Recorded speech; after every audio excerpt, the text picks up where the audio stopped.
Hi all, welcome back to our channel. ಎಲ್ಲರೂ ಹೇಗಿದ್ದೀರಾ? ಎಲ್ಲರೂ ಚೆನ್ನಾಗಿದ್ದೀರಾ ಅಂತ ಭಾವಿಸ್ತಾ, ನಾನು ಮಾಡುವ ರೆಸಿಪೀಸ್ ನಿಮಗೆ ಇಷ್ಟ ಆದರೆ ಲೈಕ್, ಶೇರ್, ಕಮೆಂಟ್ ಮಾಡೋದನ್ನು ಮರಿಬೇಡಿ. ಸಬ್ಸ್ಕ್ರೈಬ್ ಮಾಡ್ಕೊಳ್ಳಿ ನನ್ನ ಚಾನಲ್ಗೆ. ಇವತ್ತು ನಾನು ಮಾಡ್ತಿರೋ ರೆಸಿಪಿ ಬಂದು ಮೆಣಸಿನಕಾಯಿ ಎಣ್ಣೆಗಾಯಿ. ಬನ್ನಿ ಮಾಡೋ ವಿಧಾನ ನೋಡೋಣ. ಮೊದಲು ನಾನಿಲ್ಲಿ ಕಡಲೆ ಬೀಜನ ಹುರ್ಕೋತಾ ಇದ್ದೀನಿ. ನೋಡಿ, ಇಷ್ಟು ಹುರ್ಕೊಂಡ್ರೆ ಸಾಕು. ನಂತರ ನಾನಿಲ್ಲಿ 2 ಟೀ ಸ್ಪೂನಷ್ಟು ಬಿಳಿ ಎಳ್ಳು ತೊಗೊಂಡಿದ್ದೀನಿ. ಇದನ್ನು ಚಟಪಟ ಅನ್ನೋವರೆಗೂ ಹುರ್ಕೊಳ್ಳೋಣ. ನಾನು ಇಲ್ಲಿ ಕಡಲೆ ಬೀಜನ ಸಿಪ್ಪೆ ತೆಗೆದುಬಿಟ್ಟು ಮಿಕ್ಸಿ ಜಾರಲ್ಲಿ ಹಾಕ್ಕೊತಾ ಇದ್ದೀನಿ. ಹುರಿದಿರೋ ಎಳ್ಳನ್ನು ಕೂಡ ಹಾಕ್ತಾಯಿದ್ದೀನಿ. ಇದಕ್ಕೆ ನಾನು 8ರಿಂದ 10 ಎಸಳಷ್ಟು ಬೆಳ್ಳುಳ್ಳಿ ಹಾಕ್ತಾಯಿದ್ದೀನಿ. ನಂತರ ಕರಿಬೇವನ್ನು ಹಾಕ್ತಾಯಿದ್ದೀನಿ.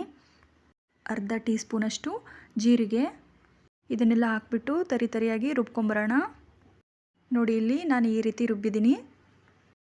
ನಾನಿಲ್ಲಿ ಜೀರಿಗೆನ ಜಜ್ಜಿಬಿಟ್ಟು ಅದಕ್ಕೆ ಸ್ವಲ್ಪ ಉಪ್ಪು ಹಾಕ್ಬಿಟ್ಟು ಇಟ್ಕೊಂಡಿದ್ದೀನಿ. ಜೀರಿಗೆ ಮತ್ತು ಉಪ್ಪಿಗೆ ನಾನೇನು ರುಬ್ಕೊಂಡಿದ್ದೀನಲ್ವ ಅದನ್ನು ಸೇರಿಸ್ಕೊಂಡ್ಬಿಟ್ಟು ಚೆನ್ನಾಗಿ ಮಿಕ್ಸ್ ಮಾಡ್ಕೊತಾ ಇದ್ದೀನಿ. ನೋಡಿ, ನಾನು ಈ ರೀತಿ ಚೆನ್ನಾಗಿ ಮಿಕ್ಸ್ ಮಾಡ್ಕೊಂಡಿದ್ದೀನಿ. ನಾನಿಲ್ಲಿ ಮೆಣಸಿನ್ಕಾಯಿನ ಈ ರೀತಿ ಕಟ್ ಮಾಡಿ ಇಟ್ಕೊಂಡಿದ್ದೀನಿ. ಹಸಿ ಮೆಣಸಿನ್ಕಾಯಲ್ಲಿ ನಾನು ರೆಡಿ ಮಾಡ್ಕೊಂಡಿರೋದನ್ನು ಈ ರೀತಿ ಫಿಲಪ್ ಮಾಡ್ತಾಯಿದ್ದೀನಿ. ನೋಡಿ, ಈ ರೀತಿ ತುಂಬ್ಕೊಬೇಕು. ಇದಕ್ಕೆ ನಾನು ಖಾರ ಕಡಿಮೆ ಇರೋ ಮೆಣಸಿನ್ಕಾಯಿನ ತೊಗೊಂಡಿದ್ದೀನಿ. ಅಕಸ್ಮಾತಾಗಿ ಈ ಥರ ಮೆಣಸಿನ್ಕಾಯಿಗಳು ಸಿಕ್ಕಿಲ್ಲ ಅಂದರೆ ಖಾರ ಹೆಚ್ಚಾಗಿರೋ ಮೆಣಸಿನ್ಕಾಯಿದು ಬೀಜ ತೆಗೆದುಬಿಟ್ಟು ಅದರಲ್ಲಿ ಇದನ್ನು ಫಿಲಪ್ ಮಾಡಬೇಕು. ನೋಡಿ, ಈ ರೀತಿ ಫಿಲಪ್ ಮಾಡ್ತಾಯಿದ್ದೀನಿ. ಇದೆಲ್ಲದನ್ನು ಫಿಲಪ್ ಮಾಡಿದಾದ್ಮೇಲೆ ಒಲೆ ಮೇಲೆ ಪಾತ್ರೆ ಇಟ್ಬಿಟ್ಟು ಅದಕ್ಕೆ ಸ್ವಲ್ಪ ಎಣ್ಣೆ ಹಾಕೋಣ. ಎಣ್ಣೆ ಬಿಸಿ ಆದಮೇಲೆ ನಾನಿಲ್ಲಿ ಹಸಿಮೆಣ್ಸಿನ್ಕಾಯಿ ರೆಡಿ ಮಾಡಿ ಇಟ್ಕೊಂಡಿದ್ದೆ ನೋಡಿ, ಅದನ್ನು ಇದಕ್ಕೆ ಹಾಕ್ತಾಯಿದ್ದೀನಿ.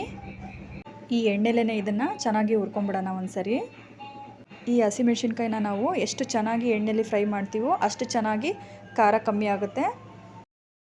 ನೋಡಿ, ಹಸಿಮೆಣ್ಸಿನ್ಕಾಯಿನ ಈ ರೀತಿ ಫ್ರೈ ಮಾಡಿದ್ದೀನಿ. ನೋಡಿ, ಇಷ್ಟು ಫ್ರೈ ಆದರೆ ಸಾಕು. ಇವಾಗ ಸ್ಟವ್ ಆಫ್ ಮಾಡಿಬಿಟ್ಟು ಇದನ್ನು ತಣ್ಣಗಾಕ್ಬಿಡೋಣ. ನೋಡಿ, ತಣ್ಣಗಾದ್ಮೇಲೆ ನಾನು ಲಾಸ್ಟಲ್ಲಿ ಮೊಸರನ್ನು ಆ್ಯಡ್ ಮಾಡ್ತಾಯಿದ್ದೀನಿ.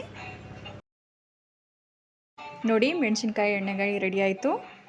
ಇದನ್ನು ನಾವು ಬಿಸಿ ಅನ್ನದ ಜೊತೆ ಚಪಾತಿ ಜೊತೆ ಒಳ್ಳೆ ಕಾಂಬಿನೇಷನ್ ಇದು. ಇದನ್ನು ಮನೆಯಲ್ಲಿ ಒಂದ್ಸರಿ ಟ್ರೈ ಮಾಡಿ. ಖಾರ ತಿಂದೇ ಇರೋರು ಕೂಡ ಇದನ್ನು ಇಷ್ಟಪಟ್ಬಿಟ್ಟು ತಿಂತಾರೆ. Thank you for watching my channel.